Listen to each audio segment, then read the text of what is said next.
Hi, everybody. Good afternoon. Pastor Bill here. I announced on Sunday morning that we would be holding this Sunday morning's worship service, May 24th, in our sanctuary, the church building. We really do want to make a big deal out of the fact that we can come together again. We want to be able to celebrate that, but we're going to wait to have a big celebration until we can all be there together safely. So we're going to call this weekend a soft opening, I guess, for lack of a better term. We did a OneCall poll after that where we asked for feedback on whether or not folks were planning on attending a 9 a.m. service, if we had one, or a 10:30 service, or not planning to come at all. And the results are in, and about half of people who answered said that they were not planning on coming. And the other half was split pretty evenly between 9 a.m. and 10:30.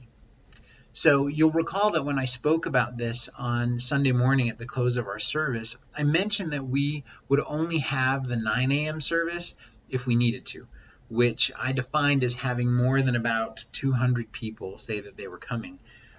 And we had about 160 say that they were going to be here Sunday morning between the two options. Well, not here, I'm at my house. If we had 160 people here, that would just be chaos.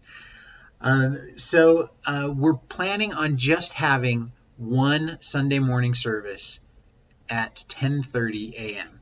this Sunday. Again, May 24th, there will be one in-person service at 10:30 a.m. There will not be a 9 a.m. service at all. Of course, we're still going to live stream the service to YouTube, Facebook, and our website, and we're going to be using our new camera and streaming system to do that. Our sanctuary, our foyer, and our restrooms are being fully sanitized on Saturday evening, and we're going to be ready as a church to gather in our building on Sunday morning.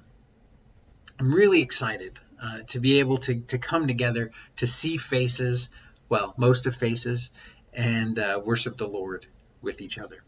Now that this decision has been made, I need to give some instructions and some additional information just so we're all in the know and we're all on the same page. So first of all, if you wake up on Sunday morning and you feel unwell at all, please make the decision to stay home. Okay? Taking your temperature before you leave the house would be a great thing to do to protect someone else or everyone else, really. If you're running a fever, please stay home and join our service online. I want to encourage those who are coming this Sunday to remember to maintain social distance recommendations as much as possible. We won't be shaking hands or hugging and those kinds of things on Sunday morning.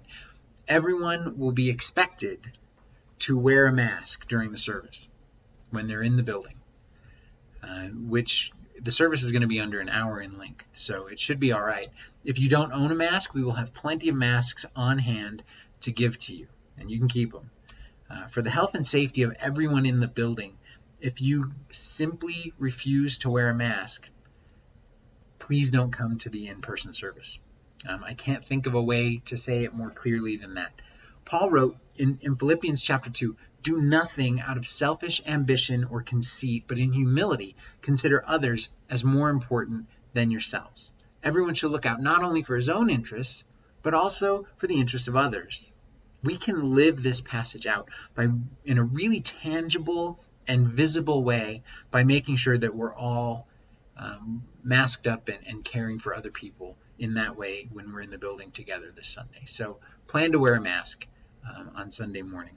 We're going to ask that everyone who comes to the in-person service, that everyone come through the carport doors and not through any other door, even if you have a key.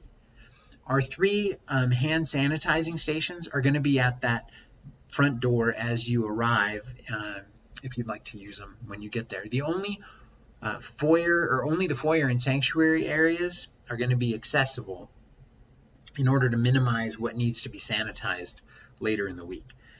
So we are going to have members of our safety and security team there at the door, and they will actually help you go into the sanctuary to find a good place to accommodate your family group and maintain good social distancing. And we're working hard to make sure that social distancing is as easy as possible in the sanctuary. We're going to be blocking off every other pew, staggering that blocking off between aisles.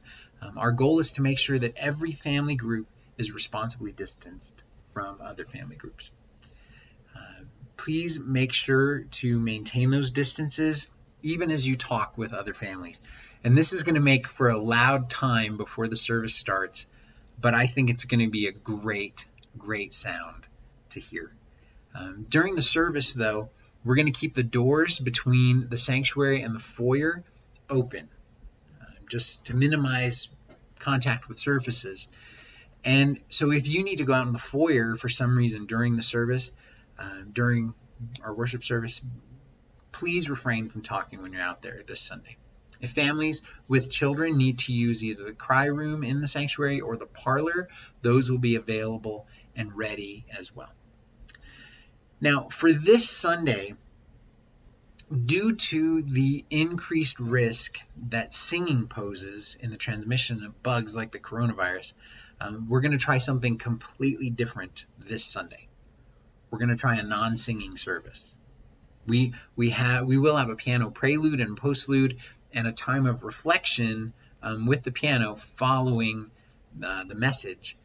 But we see in the scriptures many other ways to worship together. And we're going to try some of those ways instead of singing this week. So I ask that you come with a heart prepared for worship and to have an open mind to worship in ways that perhaps we aren't used to doing together as a group. I believe it's going to be a wonderful time of focusing on the Lord as a church family. When the service is over, we're going to ask that everyone wait to be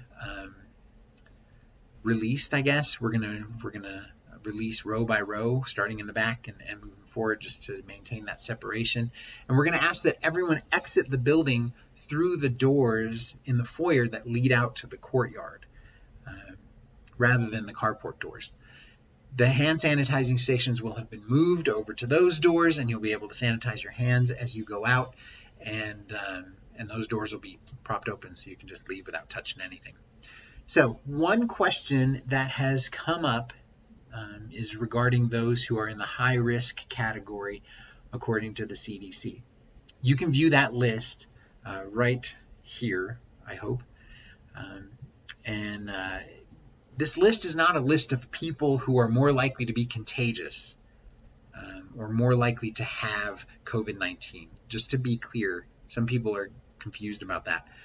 This list reflects those who are more likely to develop a life-threatening case of COVID-19 should they become infected.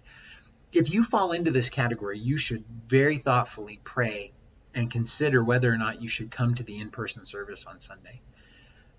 I'm not going to tell you not to come, but you should definitely take a moment to weigh your risk in coming that morning and talk to the Lord about it. It's such a wonderful blessing that we are looking forward to coming together to worship the Lord in our church building this weekend. Thanks to everyone who has been a part of planning this service and those who are going to be serving during it. And I pray for all those who are coming, both in person and online. And I pray that we are all filled with anticipation and excitement. I know that I am. So God bless all of you this week. And we will see you when we drop our new announcement video, which is probably not going to take place until tomorrow, but something for you to look forward to. And God bless you. Bye-bye.